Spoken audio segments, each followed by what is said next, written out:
On se retrouve dans cette nouvelle vidéo pour regarder 7 actions qui se sont fait malmener en bourse depuis plusieurs semaines, voire depuis plusieurs mois. On va voir si la baisse peut continuer ou si un rebond est attendu pour 2026.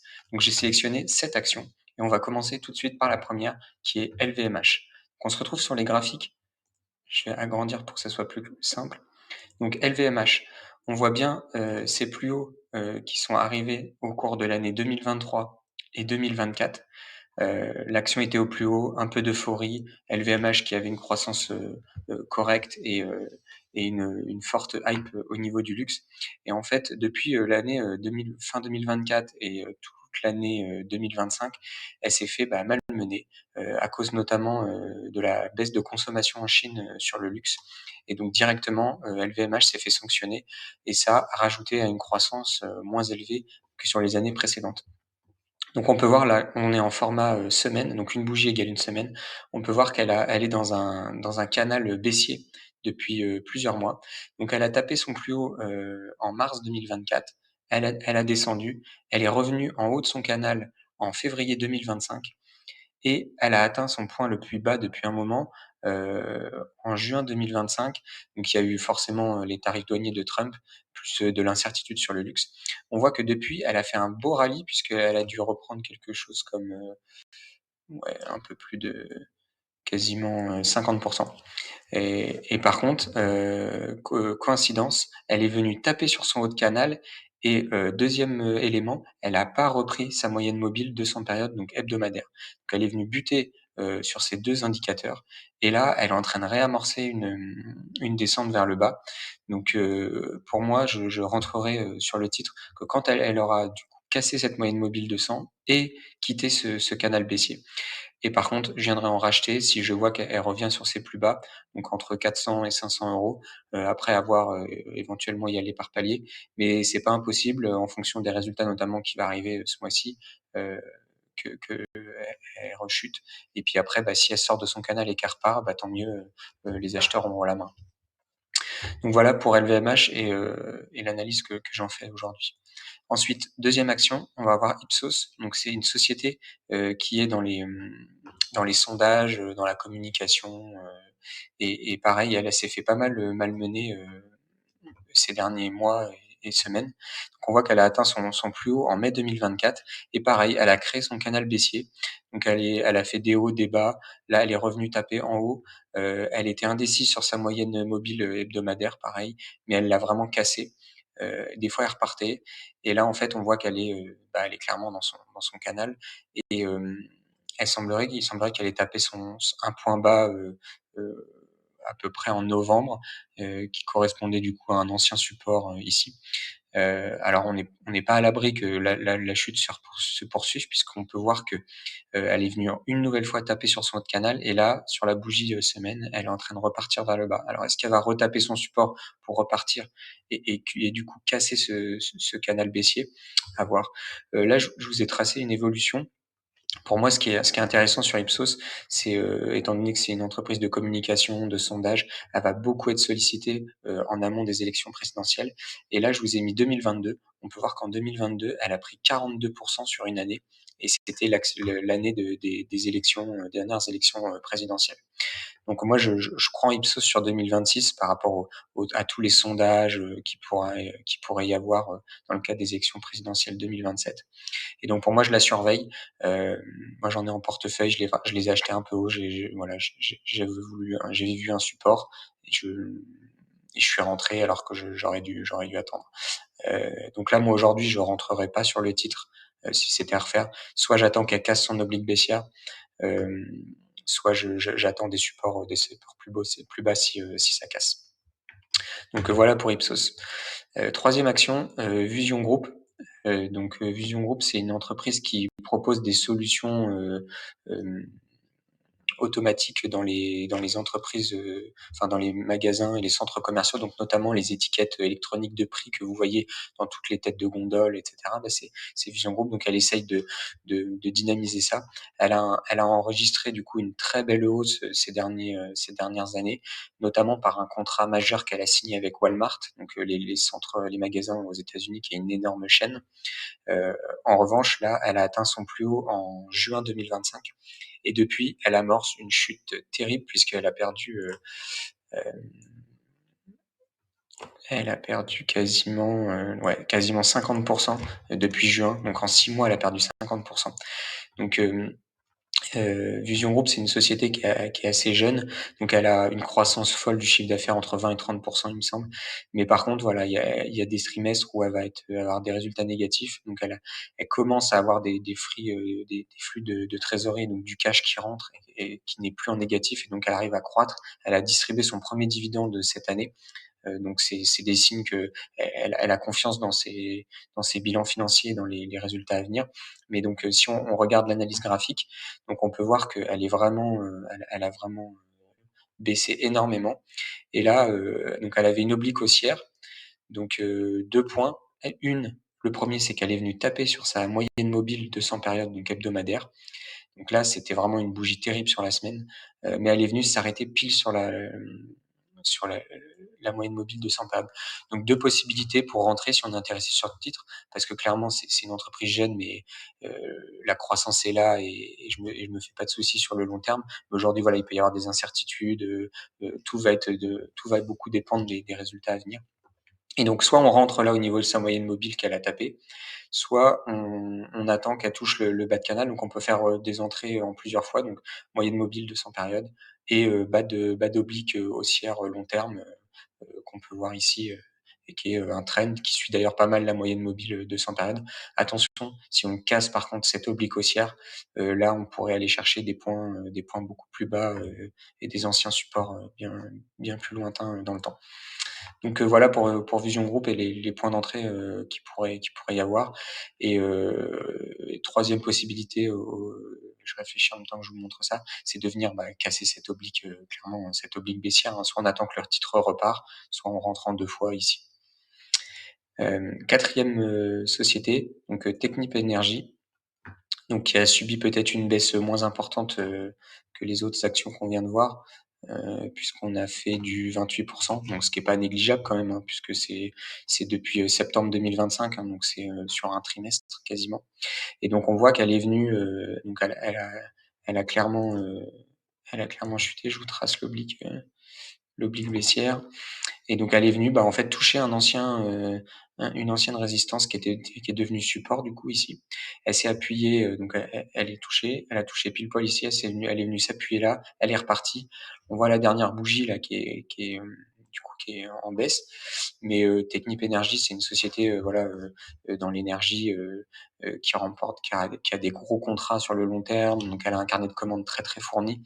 Donc sur le long terme, je me fais pas de soucis. Après, c'est de savoir, est-ce qu'il n'y a pas eu, quelque part des prises de bénéfices, étant donné, son parcours, quand même, assez impressionnant, depuis, 2024. Donc peut-être des prises de bénéfices, soit on attend, éventuellement qu'elle retombe sur ce support-là, ou alors, on attend même plus bas, comme Vision, qu'elle arrive sur son oblique baissière, sur son oblique haussière, pardon. Mais par contre là, ça ferait encore une chute importante. Ou alors on attend qu'elle casse l'oblique baissière pour rentrer sur les titres. Donc voilà, plusieurs possibilités.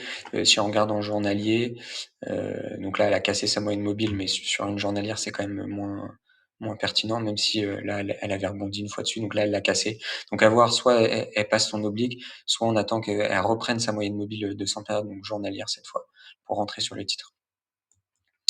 Ensuite, 5e action, donc SAP, donc qui est une entreprise, cotée sur la bourse allemande, qui est une entreprise de logiciels, donc de RP, tout en main, clé en main, je voulais dire, avec, la compta, des ventes, voilà, toutes ces choses-là, les logiciels de commande, donc qui est vraiment, une entreprise dont les logiciels sont vraiment implantés dans les grosses sociétés, et qui a un coût de changement énorme pour les entreprises.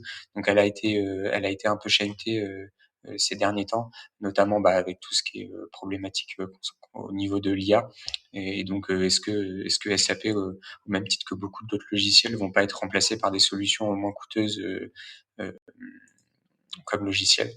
Donc là, on voit elle a, en fait 2 obliques baissières, c'est-à-dire qu'elle est dans un canal, ce premier canal qui est là, et en plus on a une oblique baissière, qui vient ici, en plus, traverser le canal.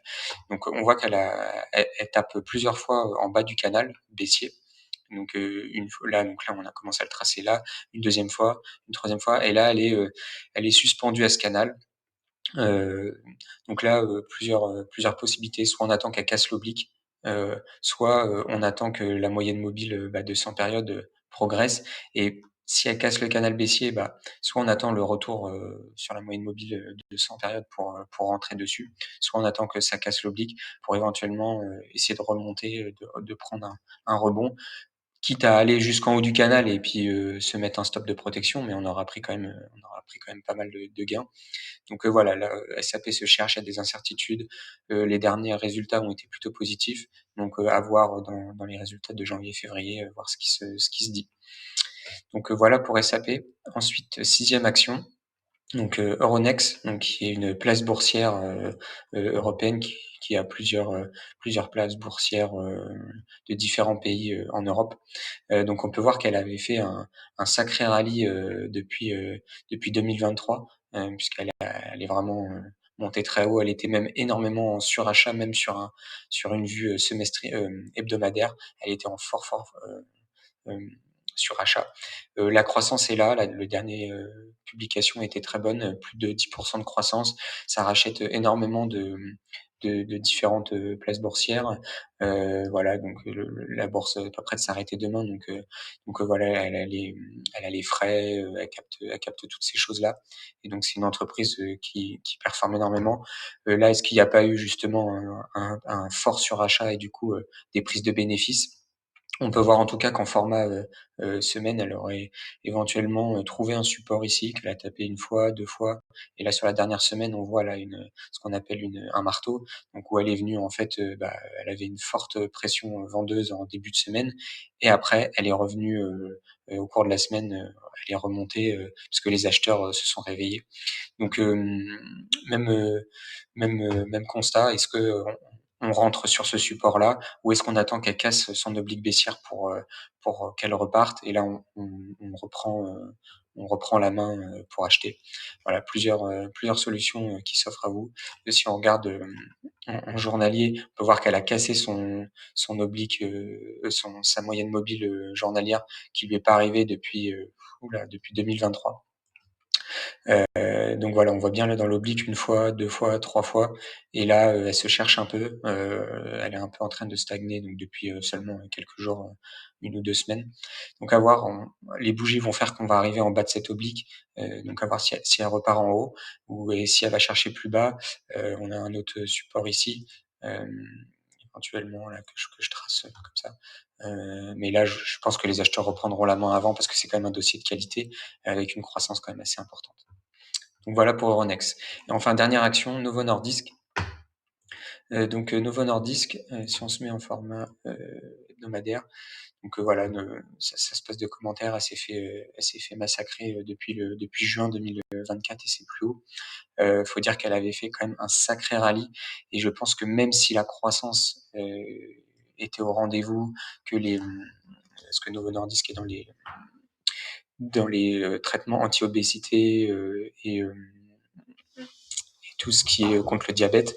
Je pense qu'il y a eu un énorme FOMO, les gens se sont précipités sur l'action en disant: «Ça va monter, ça va monter», et en fait, malgré la croissance importante, heu, la valorisation était montée beaucoup trop haute, et il a suffi d'une mauvaise nouvelle, notamment, vis-à-vis de son concurrent Eli Lilly, qui est aux US. Donc voilà, il y a eu des pertes de parts de marché, par rapport à Eli Lilly. Certains concurrents commencent à arriver à faire des copies, à répliquer, donc du coup les médicaments, et donc en fait, elle s'est fait massacrer parce que du coup, les publications étaient correctes puisque sa croissance est toujours bonne, ses ratios sont juste dingues, mais le problème, c'est qu'il y a une perte de confiance dans le marché, dans la société. Il y a eu des changements de direction, donc aussi, du mal à répondre à l'offre. Donc l'entreprise est en train de se reprendre en main, ça reconstruit des usines pour augmenter les quantités de production. C'est en train de développer, notamment, les comprimés, par voie orale et non plus par seringue. Donc ça a été validé, c'est un brevet qui a été validé. Très dépendante, aussi des États-Unis, hein, puisque, elle fait son gros du marché là-bas.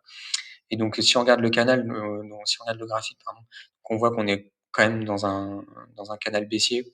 Elle a trouvé son support, après, si on regarde le RSI là, elle est venue taper, 2 fois, en bas de son RSI et là, elle a trouvé son support où elle avait vraiment trouvé des multiples de valorisation très bas, donc les acheteurs sont quand même revenus, à l'achat, puisque c'est quand même une entreprise de qualité qui a quand même une croissance importante et donc elle est quand même venue, chercher plus bas, mais vous voyez là, le marteau fait que les acheteurs sont tout de suite revenus, donc ça c'est très important et après là, qu'est-ce qui s'est passé? Oblique baissière de casser, on reprend, les médicaments, par voie orale sont acceptés, ça se passe bien aux US, ça repart et donc là, on voit qu'elle est venue taper en fait dans un ancien canal, en fait, flat qu'on avait eu en 2022 et là, vous voyez, elle est venue taper, une fois ici, elle est redescendue. Là, elle retape, on a beaucoup de bougies vertes et donc si on est amené, en fait, à casser cette résistance, où on a échoué en septembre et bah, là, ça va être reparti et alors, toujours méfiance, hein, parce que, les entreprises pharmaceutiques, ça peut repartir très vite, mais ça peut vite redescendre.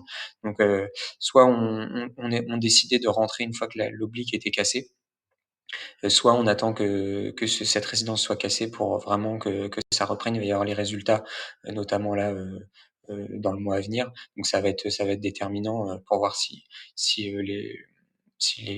les acheteurs sont satisfaits ou pas. Et puis si ça doit repartir, ça viendra peut-être retaper le support. Donc pourquoi pas, racheter à ce moment-là. Hem, donc voilà, ce qu'on pouvait dire sur Novo Nordisk et sur les 7 actions, que j'estime, avec un rebond possible, en 2026.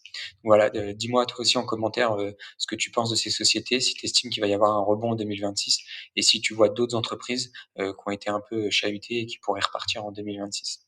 Voilà. En tout cas, je te remercie d'avoir suivi la vidéo. Like-la, abonne-toi à la chaîne et oublie pas si tu veux, acheter des actions, ces actions pour le mettre dans ton PEA, tu as un code de parrainage, avec Fortunéo pour ouvrir un PEA, c'est le courtier avec les frais, les plus bas aujourd'hui, pour le PEA.